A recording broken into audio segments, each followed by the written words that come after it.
We are live. Hey, hey, daily chat almost daily here. We are back home. We had a week in Georgia and it went pretty good. Glad to be home. And I was sitting in the office getting things set up. We've already unloaded and had dinner, and Tim's doing his Thursday night saws. I thought, why not? I'll get on too, have my coffee. And I wanted to share with you, I love sharing my devotional. I've got Go For It with Melissa Harvath, and she has a couple of them. You can get them on Amazon. But this is talking about going back. And it says, think back to a time when God removed you from something in your life that needed to change. Did you ever say to yourself afterward, maybe I should have stayed with him, or I should have never left that job, or why did I even move away? Second guessing. It happens to all of us, right? Whether it was a relationship, job, or location, as humans, we always wonder if we made the right decision. We contemplate and try to put reasoning to it. But when God calls us away from something and puts that nudge in our hearts, we have to listen and obey. Or maybe God wasn't telling us to make the change. Maybe it was another person who made the decision for us. We can be left feeling confused and wanting to go back to what feels normal and comfortable, even if it was uncomfortable for us while we were in it. I'm here to tell you, do not go back to something God has already rescued you from because it was comfortable or familiar. Don't fill that void with what was. Instead, fill it with God and what He has planned for you. Look to Him alone for direction and thank Him for directing your path, no matter where that may lead. Now, I am saying relationships can't ever get back together.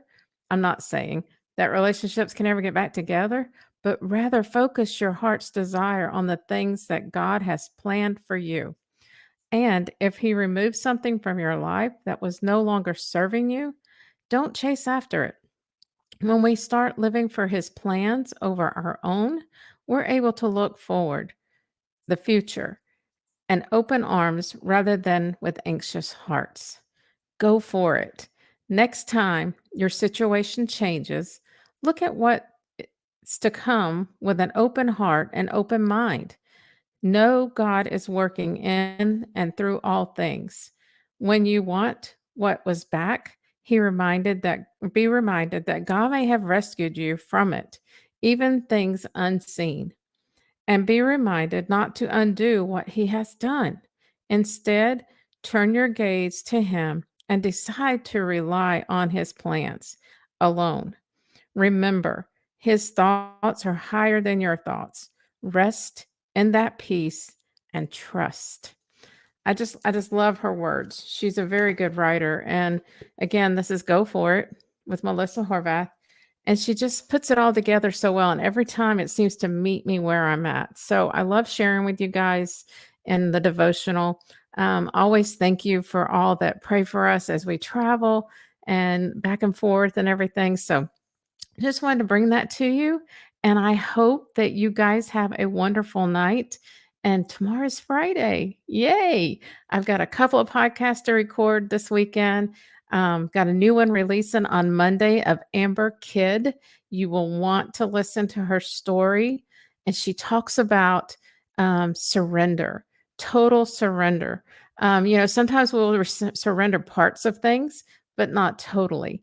And she talks about that, and it's just beautiful. I love how she shares her story and the struggles and the hard times, and but God never left her and where he brought her to today. So look forward for that one on Monday. You will be blessed. Thank you for checking out the podcast and listening to these women's stories. They're beautiful. And I hope that one may impact you, or if you know someone, share that story with them. They may need to hear it. You can find it on Apple Podcasts. You can find it on Spotify. You can find it on Amazon Music and iHeartRadio. So most of the platforms out there, you can find the podcast, The Journey Within You. And guys, thank you. I just appreciate all of you. Y'all have a good night.